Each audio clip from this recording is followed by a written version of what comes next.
बिस्मिल्लाहिर्रहमानिर्रहीम। Welcome to FCA first alternate test physics discussion. Start करते हैं MCQ नंबर 8। आप लोग MCQ नंबर 8 को गौर से देखें। MCQ नंबर 8 में कहा गया है कि एक ब्लॉक A है एक और दूसरा ब्लॉक B है। एक का मास 2 kg है, दूसरे का मास 3 kg है। ग्राउंड स्मूथ है। आपने ये बताना है कि ब्लॉक B ब्लॉक A पे कितना फोर्स अप्लाई कर रहा है। तो ये न्यूटन सेकंड लॉ के साथ रिलेटेड प्रॉब्लम है। एक सिंपल सा क्वेश्चन है, इसको हम समझते हैं। So look at this, this is mass 2 and this is mass 3। Clear? Okay. और जो ऑब्जेक्ट 2 है, ऑब्जेक्ट 3 पे फोर्स अप्लाई कर रहा है और 3 2 पे अप्लाई कर रहा है। और जो मेन फोर्स है, मेन फोर्स वो 10 न्यूटन है। क्लियर? ये 10 न्यूटन फोर्स इन दोनों के दरमियान डिस्ट्रीब्यूट होगा। कुछ फोर्स इसको मिलेगा और कुछ फोर्स इसको मिलेगा। याद रखें, जो मास जितना हैवी होगा उतना फोर्स उसको ज़्यादा मिलेगा। अगर कल को ऐसा MCQ है जिसमें दोनों के मासेस बराबर हो जाए, तो जब मासेस बराबर होंगे तो ये फोर्स इन दोनों में इक्वली डिस्ट्रीब्यूट हो जाएगा। सर ऐसा क्वेश्चन आ जाए जिसमें मास बराबर ना हो, जो कि ये क्वेश्चन है, तो इसमें याद रखें फोर्सेस इवन नहीं होगा, अनइवन होगा। तो हम देखते हैं FB, जिस मास पे भी आप फोर्स फाइंड करना चाहते हैं, उस मास के लिए आप उसका B नेम मेंशन कर दें। This mass of the second object, total mass आ जाएगा और टोटल फोर्स आ जाएगा। तो मास ऑफ द B 3 है, 2 + 3 5 आ जाएगा और ये 10, 5 इसके साथ कट जाएगा। तो 10 में से 6 न्यूटन फोर्स इस ऑब्जेक्ट को मिलेगा क्योंकि ये ज़्यादा है, मैसिव है, और 4 न्यूटन इसको मिलेगा क्योंकि ये मैसिव नहीं है। This MCQ number 8। MCQ number 9, a particle moving with uniform speed can possess. एक पार्टिकल्स है वो यूनिफॉर्म स्पीड के साथ जा रहा है, तो याद रखें उसके पास कौन कौन चीज़ों में से, मेंशन चीज़ों में से कौन कौन सा होगा। सो रेडियल एक्सेलरेशन हो सकता है उसके पास। रेडियल एक्सेलरेशन का मतलब है सेंट्रीपिटल एक्सेलरेशन। टेंजेंशियल एक्सेलरेशन नहीं, टेंजेंशियल एक्सेलरेशन उसके पास नहीं होगा। टेंजेंशियल एक्सेलरेशन वो होता है जो सर्कल में जब भी आप स्पीड के मैग्नीट्यूड को चेंज करते हैं तो ये पैदा होता है, लेकिन स्पीड का मैग्नीट्यूड चेंज नहीं है तो लिहाजा ये पैदा नहीं होगा। Both radial and tangential, radial है टेंजेंशियल नहीं है, तो ये भी गलत हो जाएगा। नाइदर रेडियल नाइदर टेंजेंशियल, तो ये BCD गलत है। Option A is the best answer. MCQ 8 में option B is the best answer. Okay. MCQ number 18 देखते हैं। MCQ नंबर 18 है, what is the angle between instantaneous displacement and acceleration during the retard motion. MCQ number 18 देखें आप लोग। 18 एक गाड़ी जा रही है और गाड़ी आहिस्ता आहिस्ता स्लो हो रही है, रिटार्ड मोशन है, तो डिस्प्लेसमेंट की डायरेक्शन हमेशा जिस तरफ गाड़ी जा रही है उस तरफ होगी, और एक्सेलरेशन की क्योंकि रिटार्ड है तो ये बैकवर्ड होगी। दोनों के दरमियान जो एंगल बनेगा वो पाई रेडियन हो जाएगा या 180 डिग्री हो जाएगा। D is the best answer. If the displacement of particle is zero, जब भी डिस्प्लेसमेंट ज़ीरो हो जाए, then what can be we say about this distance covered. अगर डिस्प्लेसमेंट ज़ीरो हो जाए तो क्या ख्याल है, डिस्टेंस ज़ीरो पॉसिबल है या पॉसिबल नहीं है, ये क्वेश्चन है। Okay. So it must be zero, no it must ज़रूरी नहीं है। It can not be zero, it is negative, it may और may not be zero. So D is the best answer. Clear? D is the best answer. Okay.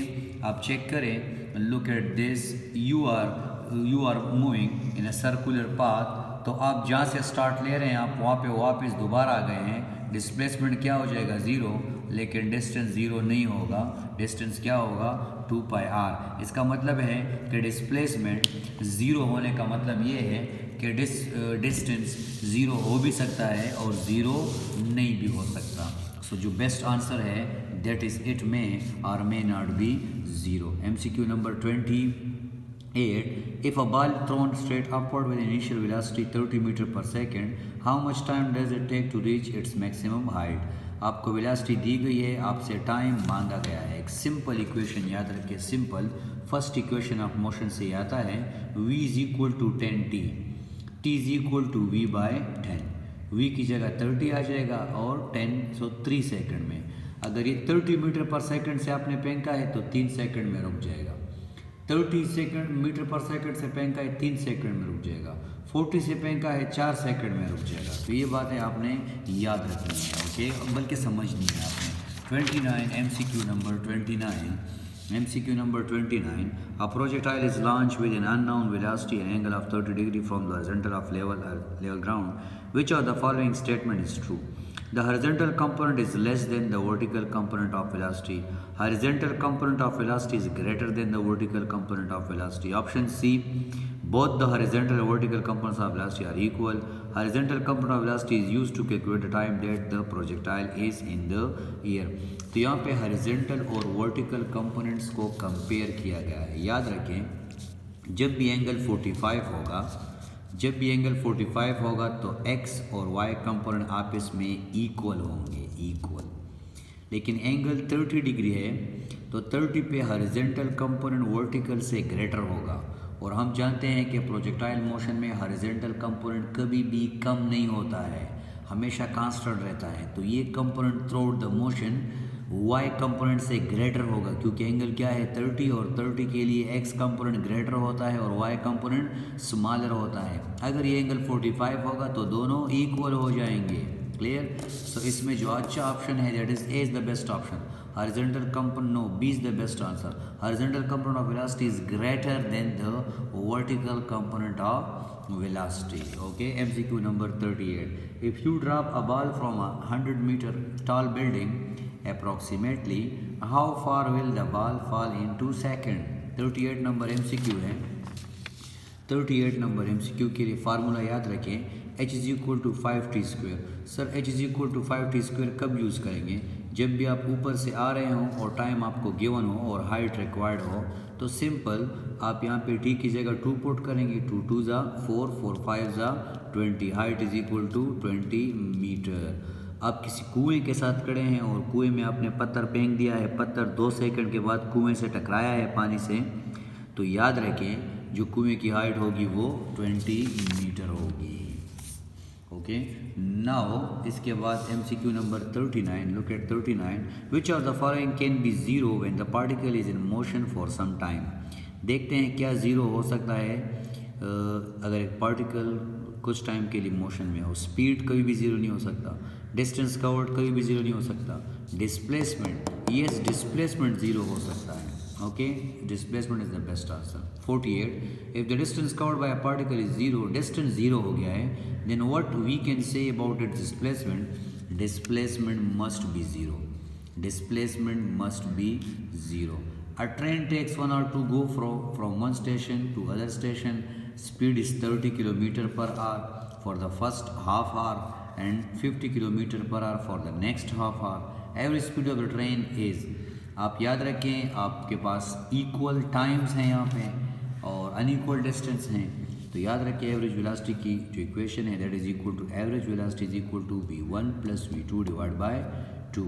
30 plus 50 divide by 2, 80 by 2, 40 is the best answer. Okay, MCQ number 58, slope of the velocity time graph for retard motion is negative. Retard motion में याद रखिए slope जो होगा वो negative होगा। 59, a ball drop from a height h reach the ground in time t, what is its height at time t by 2। Clear? देखते हैं, height हमेशा हम ज़मीन से लेते हैं। Okay, this second equation of motion is equal to v plus half a t square. V i मैंने ज़ीरो ले लिया है, हाफ ए टी स्क्वेयर आ गया है। अब वो कह रहे हैं कि टाइम हाफ टाइम गुजरा है, half time, so T dash is equal to T by 2। तो यहाँ पे मैंने एस डैश की जगह देखते हैं हाफ ए अपनी जगह पे आ गया है, टी की जगह पे आ गया है T by 2 whole square, T square by 4 आ गया है। हाफ ए टी स्क्वायर की जगह मैंने एस डाल दिया है, पुराना एस, तो ये H dash is equal to S by 4 आ गया है। इसका मतलब ये है कि जब आप हाफ टाइम लेंगे ना हाइट के लिए, हाफ टाइम, तो आपने जो हाइट कवर की होगी वो 25% होगी। मतलब ऊपर से आप आ रहे हैं, ऊपर से आप आ रहे हैं तो हाफ टाइम में जो हाइट कवर होगी, चलिए मैं आप लोगों के लिए इसको सॉल्व करता हूँ। लुक एट दिस, आप यहाँ से एक ऑब्जेक्ट है और वो क्या एक बाल को फेंक रहा है। क्लियर? तो बाल जब यहाँ से आएगा आधे टाइम में जो बाल डिस्टेंस कवर करेगा that is actually h by 4। 25% height जो है वो आधे टाइम में कवर करेगा। सर टाइम आधा गुजर गया, हाइट आधा नहीं गुजरा, क्यों? क्योंकि यहाँ पे इसकी वेलोसिटी ज़ीरो है और ये आराम आराम से आएगा, आराम आराम से आएगा, आराम आराम से आएगा, यहाँ तक आ जाएगा। अब यहाँ पे इसकी वेलोसिटी ज़ीरो नहीं, अब ये रॉकेट की तरह तेज़ है और ये बकाया आधे टाइम में जो डिस्टेंस हाइट कवर करेगा that is 3h divide by 4, क्योंकि 25% कवर कर चुका है, 75% रहता है। ओके, अब इसको आप चेक करें तो यहाँ पे s/4 आधे टाइम में आ गया है। हाइट ज़मीन से आप फाइंड करेंगे, total height minus s/4 3s/4 आ जाएगा। Okay good. Now this is MCQ number, this was MCQ number 59. Look at MCQ number 68. Look at MCQ number 68. A freely falling body has a constant acceleration of 9.8 meter per second square. This means that the speed increased by 9.8 meter per second each second. C is the best answer. Two bodies of different masses A and B are dropped from two different heights A and B. The ratio of times taken by the two to drop through the same distance is to these distances is। याद रखें ये MCQ ईटा पास 2017 paper में भी आया है। इसका simple calculation हम देखते हैं। सिंपल कैलकुलेशन, जब भी आप ऊपर से किसी ऑब्जेक्ट को फेंकेंगे तो उसके लिए हाइट क्या हो जाएगा 5t²। t is equal to √h/5। मैंने यहाँ से t की कीमत फाइंड की है √h/5। ये t a है तो हाइट a है, टाइम b है तो हाइट b है। अब दोनों का रेशो लेता हूँ, रेशो आ गया है 5 के साथ कट जाएगा और A रेशो B आंसर रह जाएगा। सो A is the best answer. 78 देखते हैं। 78 में the athlete completes one round of a circular track of radius in 40 second. What will be the displacement at the end of 2 minutes and 20 second. 2 minute और 20 seconds को जब आप second में find करेंगे तो याद रखें 2 minute और 20 सेकेंड से आ जाएंगे 140 सेकेंड्स। अब ये यहाँ से स्टार्ट कर रहा है और एक चक्कर 40 सेकेंड में पूरा कर रहा है। टोटल टाइम कितना है 140 सेकेंड, तो ये रहे 80 सेकेंड, ये रहे 120 सेकेंड और अब ये 40 सेकेंड में चक्कर कंप्लीट करेगा, लेकिन बाकी जो टाइम इसको मिल रहा है वो 20 सेकेंड है। तो 20 सेकेंड में ये ए से लेकर बी तक आ जाएगा। तो अगर आप ए से लेकर बी तक डिस्प्लेसमेंट चेक करें तो ये r + r 2r के बराबर है। So 2r is the best answer. Two projectiles are in the flight at the same time, acceleration of one relative to other is. एक दूसरे के रिलेटिव इनकी एक्सेलरेशन क्या होगी 0 होगी। 88 देखते हैं। A projectile is fired at an angle of 76 degree with horizontal and reach to the maximum height of 30 metre. The range of projectile will be. याद रखिए 76 डिग्री पे रेंज और हाइट आपस में बराबर होते हैं। 76 डिग्री पे रेंज और हाइट आपस में बराबर होते हैं। 76 डिग्री पे रेंज और हाइट आपस में बराबर होते हैं। तो अगर इसका रेंज हाइट 30 मीटर है तो रेंज भी 30 मीटर होगा। A projectile is fired with speed vi making angle theta with the horizontal. Its potential energy at the highest point is। याद रखें हाईएस्ट पॉइंट पे इसकी जो पोटेंशियल एनर्जी होगी वो mgh के बराबर होगी। आपने सिंपल h की जगह पे हाइट ऑफ प्रोजेक्टाइल पुट करना है। vi² sin² theta divide by 2g। g के साथ कट जाएगा और हाफ mvi² sin² थीटा रह जाएगा, जो कि ऑप्शन नंबर ए है। हम देखते हैं 98 MCQ नंबर 98 देखते हैं। MCQ number 98 a bullet of mass m is fired with a velocity of v into a block of wood mass m, capital M initially at rest, the final velocity of the system will be। तो check करें आप इसको, एक इंतहाई technical question है। ये छोटा मास है, ये आ रहा है, ये बड़ा मास रेस्ट में है, तो इनिशियल मोमेंटम सिर्फ इसकी वजह से है, वो mv है। अब ये इसके अंदर धंस गया है और ये दोनों as a whole system move कर रहे हैं, तो ये फाइनल मोमेंटम जो होगा इन दोनों का मास आ जाएगा m + m और वेलोसिटी इनकी सेम है u है। हमें u चाहिए, u अकेला रह जाएगा और ये इस पे डिवाइड हो जाएगा mv/m + डेल सिर्फ m।